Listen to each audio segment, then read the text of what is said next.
Buen día, hermano, Dios los bendiga. Dios los bendiga. Que no me oyen mucho, pero damos gracias al Señor por una semana más de victoria en Cristo Jesús.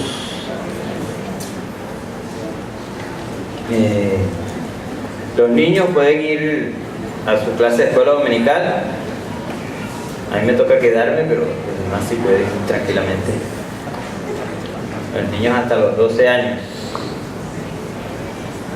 pueden ir a su clase de escuela dominical.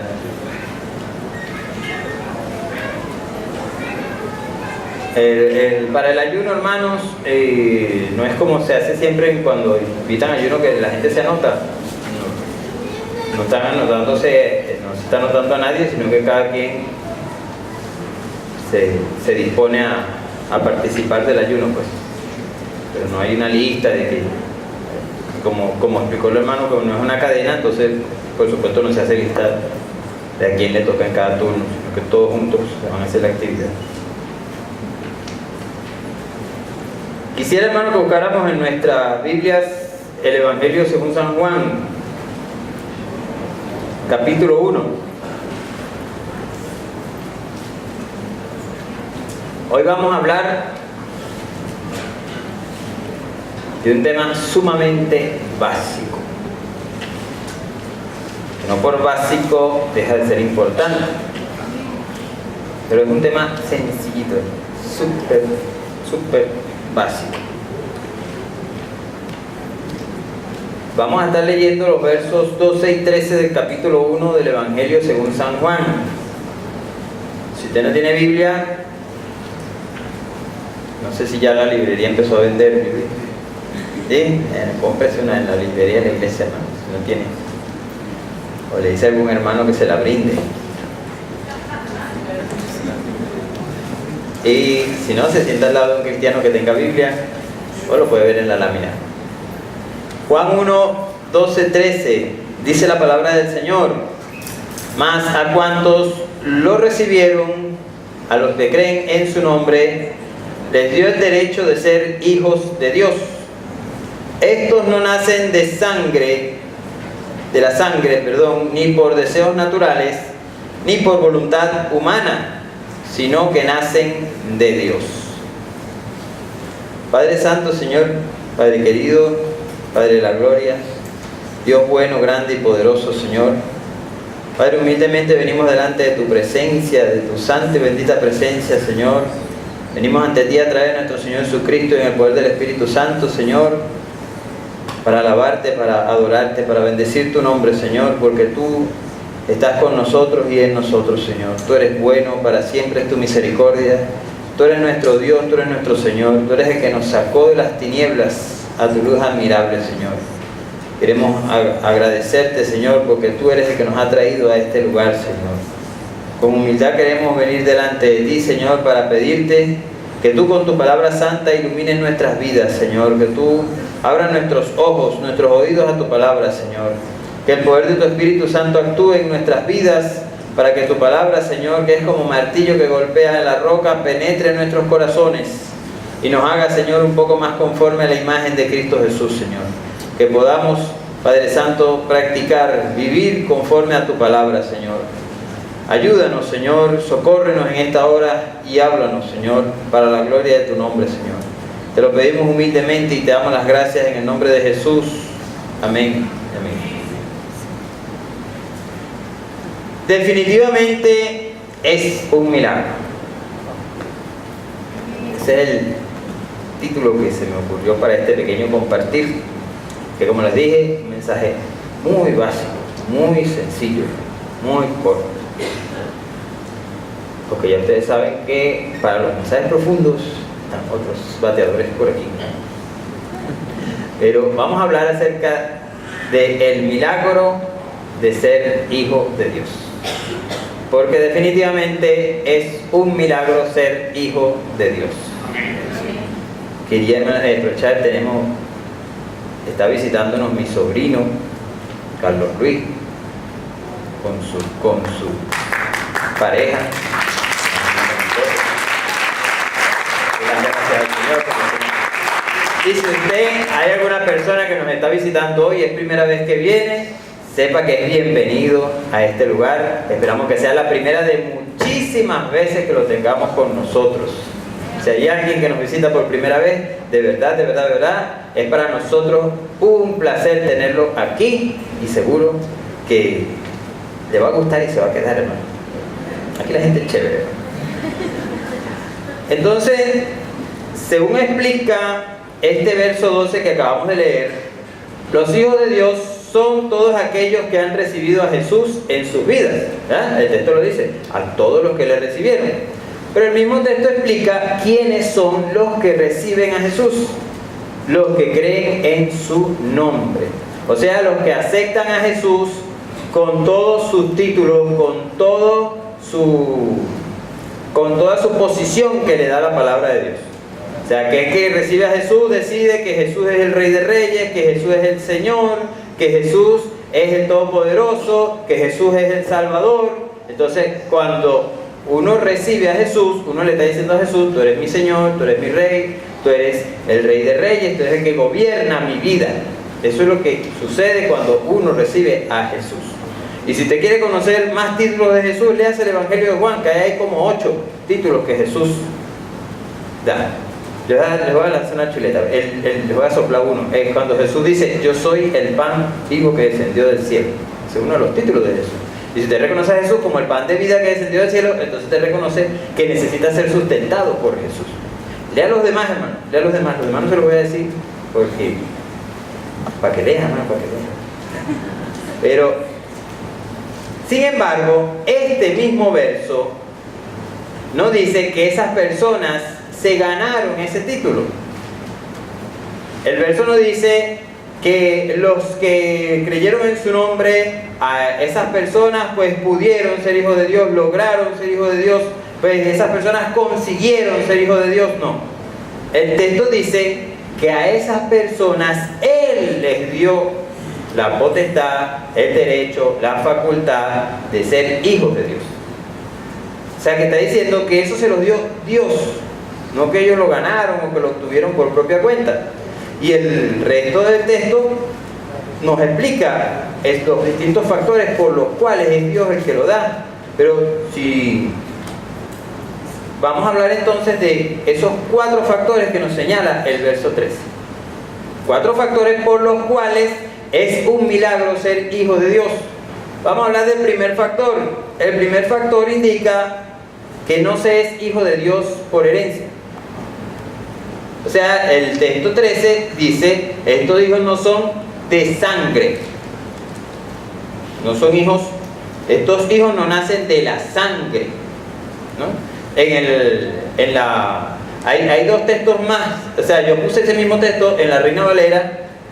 Creo que estaba ahí, el anterior, ahí mismo, ese mismo. Dice, los cuales no son engendrados de sangre, ni de voluntad de carne, ni de voluntad de varón, sino de Dios. Pero hay una versión que se llama La Palabra, y me gusta cómo lo coloca, y lo pone más explícito. La versión La Palabra dice, estos son los que nacen no por generación natural, por impulso pasional, o porque el ser humano lo desee, sino que tienen por padre a Dios. Entonces, cuando hablamos de que no se es hijo de Dios por herencia, es que no puedo decir que soy hijo de Dios porque mi mamá es hija de Dios. Bueno, muchos pastores lo dicen, ¿verdad? Dios no tiene hijos. Y yo digo, Dios no tiene nietos, tiene hijos. ¿Ah? Entonces, yo no puedo agarrar y decir porque mi mamá es cristiana, automáticamente ya yo soy cristiano. Puedo tener ciertas ventajas. Como mi mamá es cristiana y ora por mí, entonces yo puedo estar tranquilo porque Dios me guarda, por ejemplo. ¿Ah? Yo andaba por la calle así. Yo era un pedazo de inconverso pecador, bajo condenación, sometido por Satanás, pero yo andaba tranquilo, porque decía, mi mamá ora por mí, a mí no me pasa nada. Bueno, y Dios me guardó todo ese tiempo, por su misericordia, ¿no? En medio de mi ignorancia. Pero uno puede pensar eso. Uno pudiera pensar eso. Bueno, mi mamá ora por mí, Dios me guarda. Pero ninguno de nosotros puede decir que es hijo de Dios porque su mamá o su papá lo son. Que heredó el ser hijo de Dios. Eso indicaría que usted tiene facultad natural para ser hijo de Dios, que usted tiene naturaleza de Dios en su sangre, en sus genes. Pero lamentablemente, hermanos, en nuestra naturaleza genética no es la naturaleza de Dios la que domina, es la pecadora la que es. Nosotros somos pecadores por naturaleza. Nuestros genes nos impulsan al pecado, nos mandan hacia allá. Eso se prueba incluso desde que la gente está bebecita. Te agarra un niño, está creciendo y está con el juguetico y se está relacionando con el otro. ¿Y qué es lo que hacen? Empiezan a pelear por el juguete, ¿o no? Usted ve al niñito, ¡ay, ya está mi juguetico! No, usted no ve al niño en eso. Usted ve al niño, ¡dame acá que eso es mío! ¿Ah? Y yo me quiero montar, no, yo. ¿Es o no es? Y ya después que aprenden a caminar, ¿qué es una de las primeras cosas que hacen los muchachos? Y nadie le enseñó a hacer pataleta, hermano. ¿Quién le enseñó a ese muchacho a hacer pataleta? ¿Quién le enseñó a ese muchacho a ponerle una cara así a uno de bulldog regañoso? Nadie, ¿verdad? Y cuando empiezan a hablar, hermano, que ya hablan fino, y de repente uno sabe que agarraron una cosita. Mira, fulanito, ¿quién agarró tal cosa? Yo no fui. ¿Quién le enseñó eso a ese muchacho? Nadie, hermano. Pero ¿quién hizo a ese muchacho hacer eso? Esa naturaleza que está ahí. Esa naturaleza pecadora que está en el ADN. E incluso uno ve en esas revistas así que hablan de... O sea que ahorita está de moda la broma del genoma humano y eso. Yo llamo a eso la torre de Babel actual. Cuando el hombre ya llega a cierto límite, a lo mejor Dios le tranca la lengua ahí. Pero el hombre está investigando el ADN y toda la cosa. Y usted ve artículos que dicen, consiguieron el gen del cáncer de colon, consiguieron el gen de la tuberculosis, consiguieron el gen que lleva esto. Pero usted no ve que diga, consiguieron el gen del amor a Dios, consiguieron el gen del amor fraternal, consiguieron el gen de la obediencia perfecta a Dios. No consiguen. Pues no lo van a conseguir, hermano. Porque no lo van a conseguir. Por eso es que sangre y carne no pueden heredar el reino de Dios. Eso es imposible. Somos personas con naturaleza pecadora. Por consiguiente, es imposible que podamos heredar el ser hijos de Dios. Entonces vamos a sacarnos esa frase que anda todo el mundo regando, que todos somos hijos de Dios. No, hermano, no todos son hijos de Dios, porque no todos pueden ser hijos de Dios. De hecho, nadie puede ser hijo de Dios por su propia cuenta. Entonces es imposible eso. Figúrese como lo describe el apóstol Pablo en su carta a los romanos. Él en el capítulo 5, verso 12 dice: por medio de un solo hombre el pecado entró en el mundo, y por medio del pecado entró la muerte. Fue así como la muerte pasó a toda la humanidad. ¿Por qué? Porque todos pecaron. Si fuera genético, entonces, que uno pudiera ser hijo de Dios, entonces desde Noé para acá, todo el mundo fuera chévere, todo el mundo fuera salvo. Se murió Adán y quedó Noé. No halló gracia a los ojos del Señor. Y se salvó Noé. Y se salvaron los hijos de Noé del agua, pero no del pecado. ¿Qué fue lo primero que hizo uno de los muchachos? Ponerse a curiosidad al papá cuando estaba. ¿Y qué hizo Noé? Plantó una viña, cosechó sus uvas, se tomó su vino y después, tremenda rata. Sí, se emborrachó. ¿Acaso el hijo no lo vio? ¿Acaso el hijo cuando fue, no lo pilló desnudo cuando estaba borracho? Entonces ninguno de nosotros puede decir, no, yo soy hijo de Dios. Pues, no. Uno escucha mucho en los testimonios, ¿no? Bueno, yo me crié aquí en el Evangelio. Escucha así, ¿Te han escuchado esos testimonios? No, yo nací en un hogar cristiano. Será que nació en la casa y no en la maternidad, ¿verdad? Uno escucha mucho esas cosas, ¿verdad? Y yo sé. Entonces pareciera como que, bueno, no, yo heredé eso. No, hermano, usted no hereda nada. Te lo enseñan, eso sí. Yo tengo una madre que, bueno, es una sierva de Dios, chévere, con todos sus bemoles, como todo ser humano, pero es una sierva de Dios, ¿verdad? Entonces yo puedo decir que, gracias a Dios, yo tuve una enseñanza cristiana, pero no puedo decir que heredé ser cristiano. No lo puedo decir. Porque mi mamá se convirtió cuando yo tenía 9 años. De los 9 años a los 21, que fue cuando recibí a Cristo, yo iba el domingo para la iglesia. Iba para la escuela dominical. Me gustaba mucho la escuela dominical. De hecho, estuve en la clase de adolescentes hasta los 21 años. Era lo único que me gustaba de la escuela dominicana. Pero el día domingo estaba en la iglesia, pero el resto de la semana estaba haciendo lo que me daba la gana, haciendo mis desastres, soltando por esa boca todas esas cosas, viendo lo que me daba la gana, haciendo lo que me daba la gana.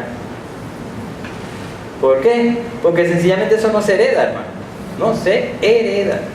Fíjense cómo lo describe David en el Salmo 51, está haciendo una oración pidiéndole perdón a Dios, y él dice en el verso 5 esta cosa, mire: yo sé que soy malo de nacimiento, pecador me concibió mi madre. En la Reina Valera dice: y aquí en maldad he sido formado, y en pecado me concibió mi madre. O sea, David está consciente de su naturaleza. Cuando él se arrepiente en ese momento de lo que está haciendo, solo simplemente reconoce lo que hizo y ya. Nosotros a veces no hacemos eso, ¿verdad? Señor, que le grité a fulano, pero es que es insoportable eso. Así que no. Ay, es que le pegué a Sotano, es que me tenía hasta la coronilla. ¿O no? Cuando vamos a pedir perdón al Señor, solo necesitamos las 3 palabras que le dijo David a Natán: pequé contra Jehová. Punto. Pequé, ya. Sin excusa, sin andar con... Pequé contra Dios, punto. Y eso, por supuesto, tiene su mérito delante del Señor. Si nosotros entendemos bien, hermanos, cuál es nuestra naturaleza verdadera, entonces vamos a vivir agradecidos a Dios por haber permitido que podamos liberarnos del poder de ella sobre nosotros. Ninguna persona es hijo de Dios porque de naturaleza, porque Dios más bien combatió esa naturaleza pecadora y permitió que usted la pudiera vencer. Pero el otro factor por el cual no se es hijo de Dios es que no se es hijo de Dios por accidente o casualidad. El texto dice: no son hijos que nacen de la sangre ni por deseos naturales. Como le dije, la palabra dice que no es por las pasiones humanas. ¿Por qué, hermano? Porque ahorita hay mucho, bueno, toda la vida, ¿no? En la historia ha ocurrido muchas cosas que llaman accidentes. O sea, personas que supuestamente nacen por accidente. Entonces, una pareja se conoció, se dejaron llevar por sus pasiones, no se cuidaron, y de repente salió ese lindo muchachito, salió esa linda muchachita a los 9 meses, ¿verdad? Aunque nadie es un accidente, todos llegamos a este mundo por voluntad de Dios, pero es el decir de la gente, pues, pues decir. Entonces, hermano, tenga por seguro que Dios no anda regando hijos por el mundo. Dios no es así. El mejor departamento de planificación familiar existe en el cielo, hermano. Dios tiene planificado todos y cada uno de sus hijos. Usted no llegó a Cristo por azar, usted no llegó a Cristo de casualidad, usted no llegó a Cristo accidentalmente. El que ha llegado a Cristo ha llegado porque es la completa, total, absoluta, soberana voluntad de Dios. Porque Dios así lo quiso. Porque no es que nosotros hayamos amado a Dios, sino que Él nos amó primero, dice la palabra del Señor. Pablo le dice eso a Timoteo cuando le escribe su segunda carta. Él está hablando con él, y en el verso 9 del capítulo 1 de esa segunda carta, él le dice a Timoteo: pues Dios nos salvó y nos llamó a una vida santa, no por nuestras propias obras, sino por su propia determinación y gracia. ¿Y cuándo Dios concedió eso? Dice: nos concedió este favor en Cristo Jesús antes del comienzo del tiempo. O sea, antes que la historia humana comenzara a correr, ya Dios lo tenía a usted en su mente, en su plan, en su corazón. Ya Dios había dicho: fulano me va a servir. Yo voy a agarrar a Fran y lo voy a colocar en la iglesia de hoy con Cristo, y él me va a servir ahí. Yo voy a agarrar a Marlon y lo voy a colocar en la iglesia de hoy con Cristo, y a Carlos lo voy a poner ahí para que los hermanos tengan a quien perdonar todos los días allí en la iglesia. Ahí lo voy a poner. Dios estaba pendiente de usted y de mí antes de la fundación del mundo. A veces Satanás nos quiere meter casquillos y hacernos pensar ¿qué hacemos en la iglesia? Estamos aquí, yo no tengo nada que hacer aquí no me quieren. Entonces, no, hermano, usted está aquí porque Dios lo dijo, porque Dios lo ama, porque Dios decidió que usted iba a ser su hijo. Punto. Usted es un hijo deseado. Usted es un hijo deseado, amado, querido, comprado a precio de sangre. Un hijo que salió bien caro, hermano. Así que, esté tranquilo, usted no está aquí por accidente. Usted no está en Cristo de casualidad. Usted está en Cristo por voluntad de Dios.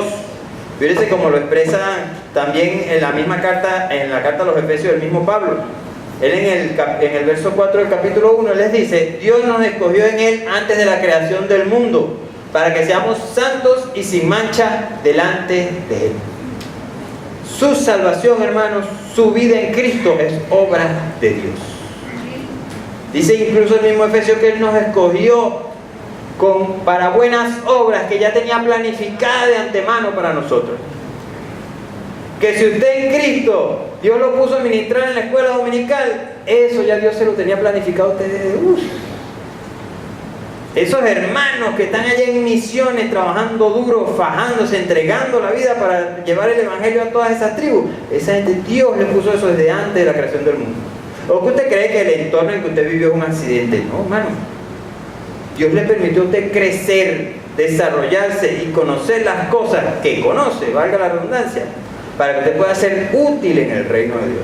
Para que usted en un área determinada pueda ser esa persona idónea para lo que Dios quiere que haga. Usted no está de casualidad en el reino de Dios, nadie. Y usted tiene una función, y la tiene porque Dios se la asignó desde antes de la creación del mundo, desde que usted naciera. Así como esos matrimonios que agarran y bueno, nosotros vamos a tener tantos hijos y tal, y piensan en la casa y buscan cierta cantidad de habitaciones y tal, y decoran el cuarto para que el muchacho cuando llegue tenga su tal. Así está Dios con usted. Dios no está haciendo rancho en el cielo, hermano. Dios no anda pegando una tablita, ay no, porque ahora fulano se convirtió y tengo que tener. No, Dios no anda en eso, hermano. Dios tiene mansiones en el cielo para cada uno de sus hijos. Calle de oro, mar de cristal, que tiene bendiciones de lo alto para usted y para todo aquel que le recibe y le acepta, porque ya usted está planificado, hermano. Dios tiene todo para usted planificado y hecho. Que me nació el muchacho, ay, ahora cómo lo mantengo. Dios no anda en eso, hermano. Mío es el oro y la plata, y yo tengo para mantener todos mis hijos. Así es Dios, hermano. Dios es perfecto. Y como es perfecto, no se pelea en nada. Ya tiene todo fríamente calculado. Sí, es más bárbaro que el chapulín. Por eso, hermanos, si nosotros entendemos que no estamos en Cristo por casualidad ni por accidente, entonces vamos a vivir agradecidos a Dios porque nos metió en su plan. Nos metió en ese plan maravilloso que Él tiene elaborado. Porque estamos ahí, no estamos como la guayabera, estamos en el plan de Dios. Dios nos metió a nosotros ahí. Pero si vemos el otro factor, podemos ver que no se es hijo de Dios por voluntad propia. Usted ve que no se es hijo de Dios por voluntad de sangre, ni por los deseos pasionales de la gente, pero tampoco por voluntad humana. No somos hijos de Dios porque queremos. Bueno, hoy voy a ser hijo de Dios. Aquí hay hermanos que son profesionales. Son algunos ingenieros, químicos, ¿verdad? Comunicadores sociales, tenemos empresarios. ¿Y por qué, hermano? Porque ustedes están capacitados para eso. Usted dice, voy a ser ingeniero, y lo logra, hermano. Se lo aseguro que lo logra. Porque está capacitado para eso. Eso también se lo dio Dios, pero está capacitado para eso. Usted dice, bueno, voy a dedicarme a las ventas. Seguro que va a vender bastante, hermano. Porque Dios lo capacitó para eso. Es así. Dice, voy a ser médico. Fájese, estudie, quémese las pestañas porque usted está capacitado para eso. Pero si usted se levanta hoy diciendo, hoy voy a ser hijo de Dios, no, está ponchado. No hay vida, hermano. No hay manera. Por nuestros propios medios es imposible ser hijos de Dios. Imposible. Por eso el texto lo dice, no es por voluntad de varón. O sea, no es por voluntad de hombre, no es por la voluntad de cualquier persona que se es hijo de Dios. ¿Y por qué, hermano? Porque sencillamente lo que dijimos al principio ya se lo hace ver. Si nosotros no tenemos naturaleza divina, sino pecadora, entonces por consiguiente, ¿qué es lo que nos domina? La naturaleza pecadora.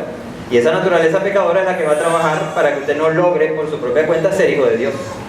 Porque el pecado que mora en usted, ese es el que le impide ser hijo de Dios. Y fíjese, nunca va a proceder de nosotros por eso. Fíjese lo que dice el apóstol Pablo en su carta a los Romanos. Él le dice en el... dale para atrás. Es que ya tengo esa lámina al revés. En la carta de Pablo a los Corintios, en el capítulo 2, verso 14, fíjese lo que él dice. El que no tiene el Espíritu no acepta lo que procede del Espíritu de Dios, pues para él es locura. No puede entenderlo porque hay que discernirlo espiritualmente. Un hombre que no tiene a Cristo en su vida, no tiene el Espíritu Santo morando en él. Por lo tanto, es lo que la Biblia cataloga como un hombre natural. En algunas versiones lo coloca como un hombre psíquico, porque es la misma palabra que se usa para el griego. El hombre psíquico. ¿Por qué se dice psíquico? Bueno, porque se lleva por su mente natural. Piensa todo lo que hace, todo lo que dice, todo lo que lo hace guiado por su propia mente, por su mente natural. Y por eso se llama un hombre psíquico, un hombre natural. El hombre natural, por consiguiente, no tiene la capacidad de comprender a Dios. Y si no tiene la capacidad de comprenderlo, mucho menos de obedecerlo. Usted se compra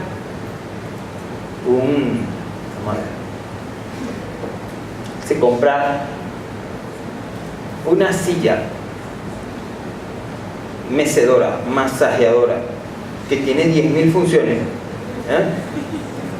Por ejemplo, me la compro yo, que de broma hablo caraqueño y margariteño, y el manual viene en inglés. ¿Qué va a pasar con esa silla, hermano? No va a pasar de ser un mueblecito para sentarse uno un ratico en la casa, porque como yo no sé inglés, no entiendo el manual, no voy a poder hacer todo lo que la silla dice que hace. No voy a poder disfrutar de todas las bondades de la silla. Así es con la palabra de Dios. Como es un idioma espiritual, yo necesito el traductor, que es el Espíritu Santo. Y si el Espíritu Santo no está en mí, traduciéndome lo que dice la palabra de Dios, revelándome, indicándome, va a ser para mí imposible seguir las indicaciones de la palabra de Dios. Puede que haga una cosita, puede que haga otra, pero va a ser imposible que yo haga completa la voluntad de Dios. Va a ser total y absolutamente imposible. Y por eso el hombre natural no tiene vida en el reino de Dios. Entonces, siendo hombres naturales, usted puede pararse en la mañana diciendo, hoy voy a obedecer a Dios, y a lo mejor empezará mis primeros 10 minutos, sí, igual, hace una cosita, hace otra, pero le aseguro que en cualquier momento ya bifea. Me paraba en la mañana, hoy no digo más grosería. Sí. Es que yo era tan grosero que me daba pena a mí mismo. No era mucho, ¿no? De cada 10 palabras, 15 eran groserías. Y yo me paraba en la mañana, no digo más groserías. Y a las 9 de la mañana ya llegaba como 20. Y eso controladito, imagínense. ¿Sí? Porque es así, hermano. El hombre natural no tiene vida en el terreno espiritual. Tiene vida. Pablo lo decía a los romanos. Ahora sí, en el capítulo 3, versos 10 al 12, dice: así está escrito, no hay un solo justo, ni siquiera uno. No hay nadie que entienda, nadie que busque a Dios. Todos se han descarriado, aún se han corrompido. No hay nadie que haga lo bueno, no hay uno solo. Ninguno de nosotros puede hacer lo bueno, y por lo tanto ninguno de nosotros puede por sí mismo ser hijo de Dios. No hay vida, hermano. No podemos por nuestra propia fuerza ser hijo de Dios. Necesitamos de Dios para poderlo hacer. Por eso cuando nosotros entendemos que no estamos en Cristo porque nos haya nacido, porque haya nacido de nosotros, entonces vamos a vivir agradecidos por la misericordia de Dios.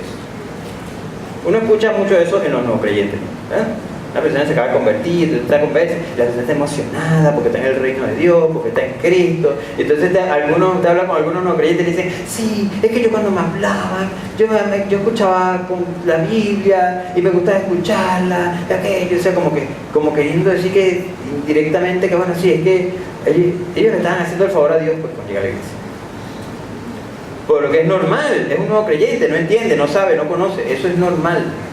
¿Qué pasa con el nuevo creyente? Cuando va pasando el tiempo, va leyendo la palabra, va viendo, va evaluando y termina diciendo gracias Señor por tu misericordia.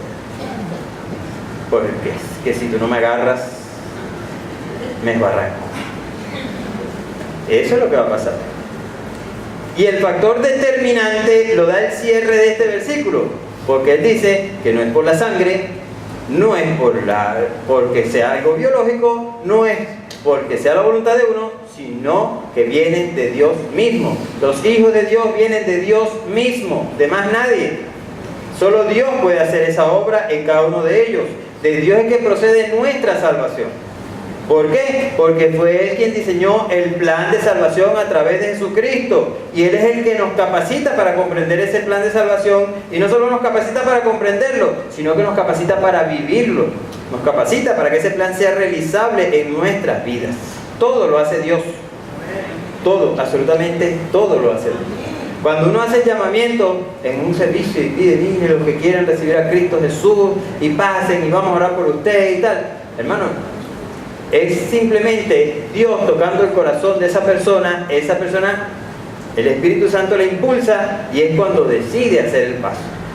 Pero no es que la persona le nació, es el Espíritu Santo que lo tocó, que lo despertó y después comienza a mover en su vida y le da la capacidad para hacerlo. ¿O qué dijo Jesús qué dijo Dios en su palabra? Te haré entender y te enseñaré el camino por donde debes andar. Pondré mis leyes en sus corazones y las pondrán por obra. ¿Por qué? Porque pondré mi espíritu dentro de ellos. Eso es lo que dice el Señor. Fíjense como Pablo lo describe en Efesios. Él le habla a los efesios del milagro de la salvación y el impresionante poder de Dios. Y él les dice, porque por gracia ustedes han sido salvados mediante la fe. Esto no procede de ustedes, sino que es el regalo de Dios, no por obras, para que nadie se jacte. Se lo dice a los efesios. Y los efesios, hermanos, no eran cualquier iglesia. Será una iglesia, hermano, de doctrina dura, fuerte. Dice como cuando le escriben que en Apocalipsis dice que probaron a los que decían ser apóstoles y no lo eran. No era cualquier iglesia. Y Pablo se los lanza. Sí, mijo, no se crean la gran cosota. Eso no es de ustedes, eso es de Dios. Dios fue el que lo hizo. Este pastorazo que tenía la iglesia de Efesios, Timoteo. Casi, prácticamente el hermano Luis. Y Dios se lo dice, no se crean la gran cosota. Eso fue Dios que lo hizo en ustedes. Él también se lo dice a los Corintios en su segunda carta, cuando él está hablando de hacer en 2 Corintios 5, 17 de quiénes son los que están en Cristo, que son, él describe, por tanto, si alguno está en Cristo, es una nueva creación, lo viejo ha pasado, ha llegado ya lo nuevo. ¿Y qué dice ahí? Todo esto proviene de Dios, quien por medio de Cristo nos reconcilió consigo mismo y nos dio el ministerio de la reconciliación. ¿Qué quiere decir eso? Que Dios estaba en Cristo reconciliando al mundo con Él mismo. O sea, eso lo hizo Dios. No lo hice yo, no lo hizo fulano, lo hizo Dios. Si nosotros entendemos que nuestra vida en Cristo es obra de Dios, entonces vamos a vivir una vida de humildad y dependencia de Él. ¿Por qué? Porque vamos a reconocer nuestra baja condición, nuestra incapacidad y le vamos a decir al Señor todos los días, Señor, ayúdame. Amén. Nos levantamos en la mañana, Señor, mira, un nuevo día, una nueva pelea, pero yo sé que contigo la voy a ganar, ayúdame. Vamos a leer la palabra del Señor, mira, Señor, aquí está tu palabra, revélame tu palabra y capacítame para obedecer. Vamos a hacer las cosas con espíritu de humildad, porque vamos a reconocer que no es nuestra fuerza, es la fuerza del Señor la que trabaja en nosotros. Como cuando Jesús le dijo a Pedro, Simón, hijo de Jonás, hijo de Jonás, ¿me amas más que estos? Y Jesús usa la palabra ágape, que es la del amor incondicional, que no tiene límite, el amor más grande, el amor que usted más se puede imaginar. Esa era la palabra que usaban los griegos para describir ese amor. Y Pedro le responde con filio: sí, Señor, tú sabes que te quiero. Como, bueno, tú eres mi panita, Señor, pero tú sabes que eso, o sea, yo no llego a tanto. ¿Y por qué Pedro hace eso? Porque aprendió la lección, hermanos. Porque anteriormente están en la cena y Jesús dice: uno de ustedes me va a entregar. Y Pedro, hermano, salido como el solo, creo que le gana nada más Carlos Ramírez, ese hombre. Señor, aunque todos te nieguen, yo doy la vida por ti. Yo sí, Señor. Ay, va a reventar el púlpito. Entonces, y Pedro, ¿qué pasa esa noche? Esa misma noche, mira, tú estabas con él. Oh, ¿qué pasa? Yo no lo conozco. Otra vez, tú estabas con él. No, yo no lo conozco. ¿Estás loco? Y la tercera vez, tú estabas con él y negó que hasta groserías se le salieron. Dice que empezó a maldecir y tal. Yo no conozco a ese hombre. Y cantó el gallo. Cantó el gallo. Y se acordó Pedro de lo que le dijo Jesús. Ahí lloró amargamente. Y por eso Jesús le lanza ese interrogatorio y le dice: ¿tú me amas? No, Señor. Tú sabes que te quiero. Le vuelve a preguntar con la misma palabra: ¿me amas? No, Señor. Tú sabes que te quiero. Y la tercera vez ya Jesús no le pregunta con ágape. Claro, usted lo lee en la Reina Valera, es la misma palabra. Entonces, si lo lee en la NBI va a ver la diferencia. Porque la NBI sí usa la palabra que escribe. Y la tercera vez ya Jesús le pregunta: Simón, entonces tú me quieres. Tú reconoces que me quieres nada más. Que no tienes la capacidad de amarme de la misma manera que te amo yo. Que no tienes la capacidad de poder llevar todo, soportar todo, padecer todo y vivir lo que sea para estar en mi amor. Y Pedro le dice: sí, Señor, tú lo sabes todo. Tú lo sabes todo. Aleluya. Tú sabes quién soy yo. Amén. Tú me conoces, sabes mi capacidad y mi incapacidad. Aleluya. Amén. Tú sabes que te quiero. ¿Y qué hace Jesús? Lo puso en disciplina. Le cayó a correazo. Le dio de azote. ¿Qué hizo Jesús? Apacienta mis ovejas. Le dio un ministerio. Aleluya. Lo puso a pastorear. Dice: bueno, pero Jesús está loco. No, nada. Dios no es loco. Dios vio la humildad del apóstol. Amén. Un hombre humilde tiene las puertas abiertas todo el tiempo en el reino de los cielos. El que se humilla será enaltecido. ¿Y usted sabe por qué? Porque la persona humilde es capaz de reconocer sus limitaciones y es capaz de dejar a Dios actuar, decidir, es capaz de dejar a Dios obrar como Él quiera, porque sabe que solo Dios puede hacer las cosas bien. Amén. Eso fue lo que hizo Pedro. Y si nosotros reconocemos nuestra incapacidad, vamos a poder ser humildes delante de Dios y vamos a poder dejar que Dios actúe, que Dios obre, que trabaje y que haga con nosotros lo que quiera, cuando quiera, como quiera, porque vamos a decir, como dijo Elí cuando Samuel le contó todo el zaperoco: Él es Dios, que haga lo que mejor le parezca. Amén. Así de sencillo, hermano. Por eso, hermano, después de haber discutido estos pequeños puntos, mientras la alabanza va pasando, ¿verdad? Podemos decir entonces que todos nosotros necesitamos entender el grande y maravilloso, poderoso milagro de ser hijos de Dios. Y lo entenderemos porque lo vemos a través de estos 4 factores. No somos hijos de Dios por herencia. Cuando entendemos bien nuestra naturaleza, pues sabemos darle gracias a Dios por habernos librado del poder de ella sobre nosotros. No somos hijos de Dios por accidente o casualidad. Si entendemos que no estamos en Cristo por casualidad, podremos darle gracias por su maravilloso plan, porque nos incluyó en su plan en nuestras vidas. Porque no somos hijos de Dios por voluntad propia. Al entender que no estamos en Cristo porque haya nacido de nosotros, entonces podemos vivir agradecidos a Dios por su misericordia. Los hijos de Dios vienen de Dios mismo.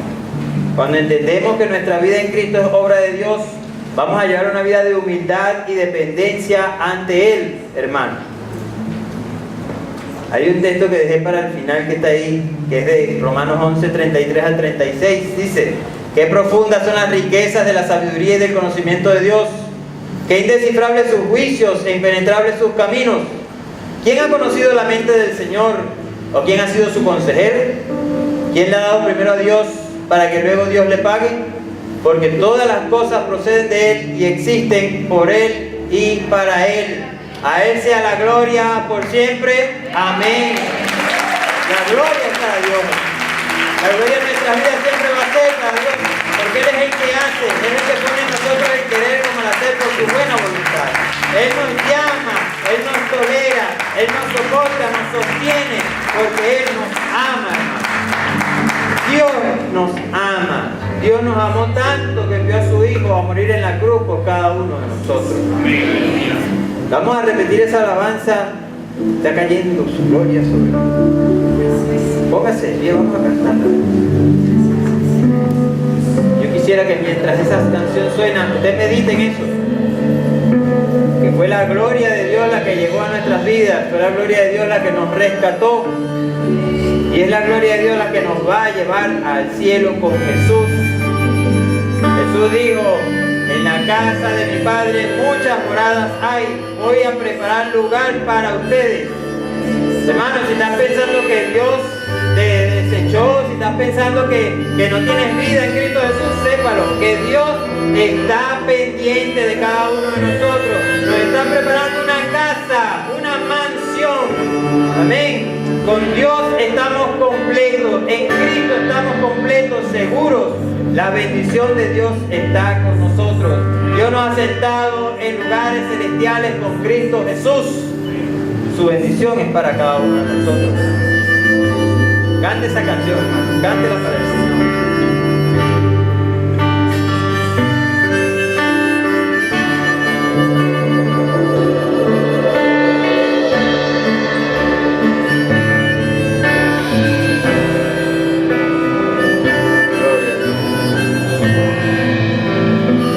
Fue el Espíritu de Dios el que tocó nuestras vidas.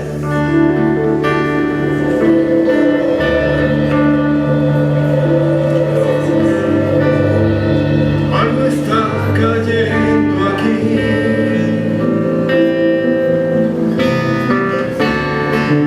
Es tan fuerte sobre mí.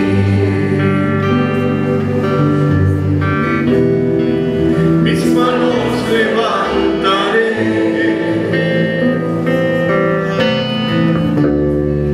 y su gloria tocaré.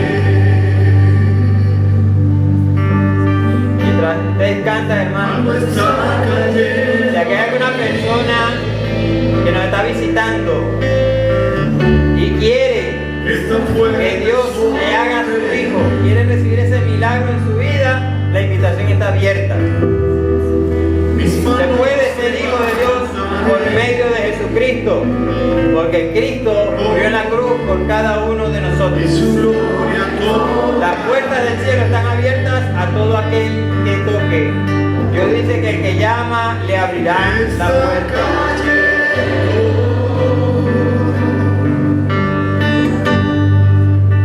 Su gloria sobre mí.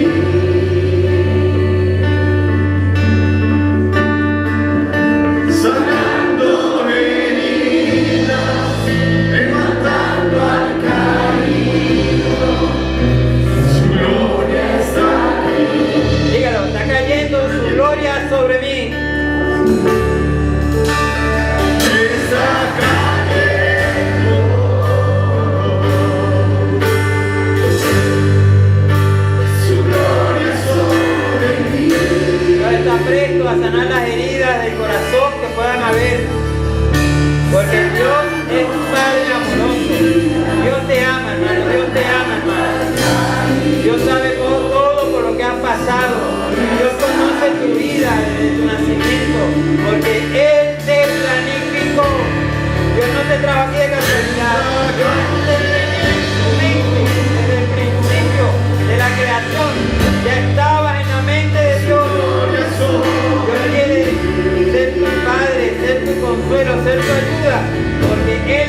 todo de nosotros. sanando heridas, levantando al caído, su gloria está aquí.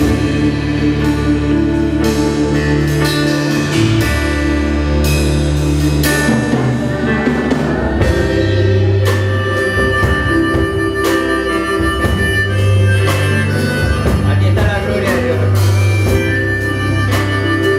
Créalo que la gloria de Dios está aquí. Y Dios está presto a cambiar nuestras vidas. Dios está presto a ayudarnos a crecer. Dios está presto a hacernos conforme a la imagen de Cristo Jesús. Siempre y cuando lo dejemos.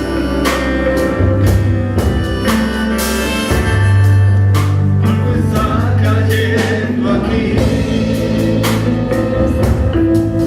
Te adoramos. Es tan fuerte sobre mí.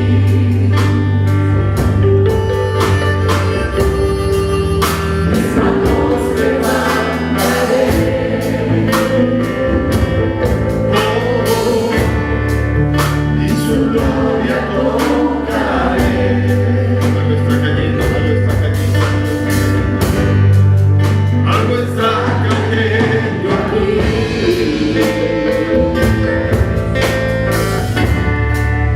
Es tan fuerte sobre mí.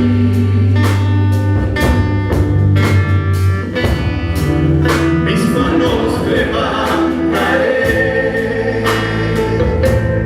Oh, y su gloria tocaré. Dígame, hermano. Dígalo, está cayendo, está cayendo. Está cayendo. La gloria de Dios está en este lugar. Su gloria sobre mí. Alaba a Cristo Jesús, tu Salvador. Sanando heridas, levantando al caído, su gloria está aquí. Está cayendo.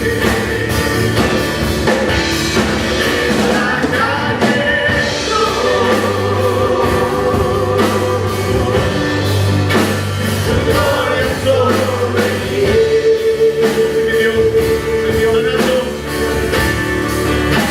Sanando heridas, levantando al caído, su gloria está aquí.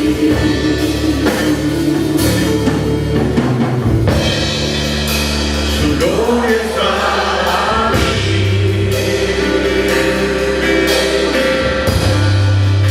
El llamado sigue abierto. Si hay alguna persona que quiere que el milagro de Dios se haga en su vida, quiere ser hijo de Dios, el llamado está. Basta una sola cosa, arrepentimiento. El arrepentimiento es cambiar de mente, sencillamente cambiar de pensamiento, dejar de pensar como pienso yo para pensar como piensa Dios, dejar de pensar que vale lo que yo digo para que pensar que vale lo que Dios dice. Si alguien está necesitado de oración, de este lado habrán hermanos dispuestos a orar por usted. Y si usted quiere pasar ya también para reconciliar su vida con el Señor, ahí lo estaremos esperando. Que Dios les bendiga, hermanos. Está cayendo con gloria, su gloria sobre mí.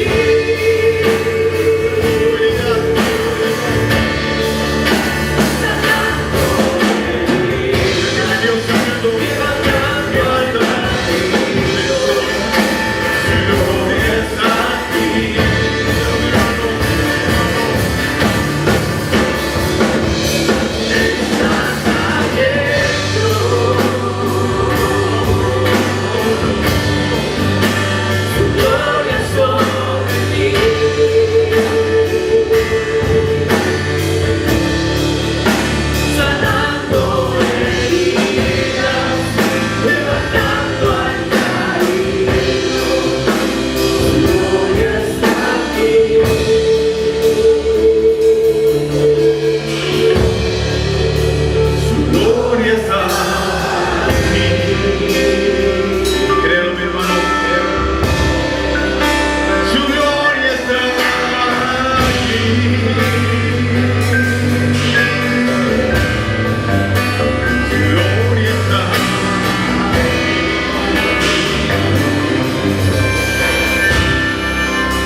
gozo, mis hermanos.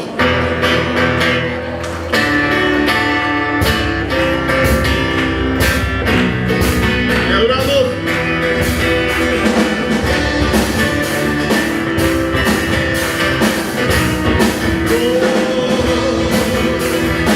Te adoramos.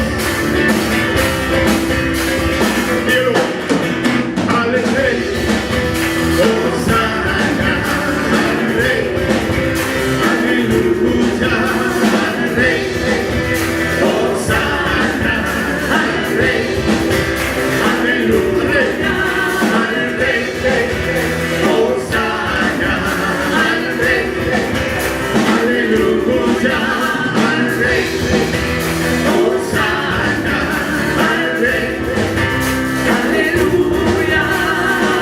Me ha enseñado su grandeza, me ha mostrado su belleza, me vistió de su realeza, de su salvación. Yo cantaré, ha cambiado mi tristeza, ha unido mi cabeza, me cubrió de su belleza, de su redención. Yo cantaré. Al Rey, Hosana al Rey, aleluya al Rey, Hosana al Rey, aleluya al Rey, aleluya, Hosana al Rey, aleluya al Rey. Me ha enseñado su grandeza, me ha mostrado su belleza.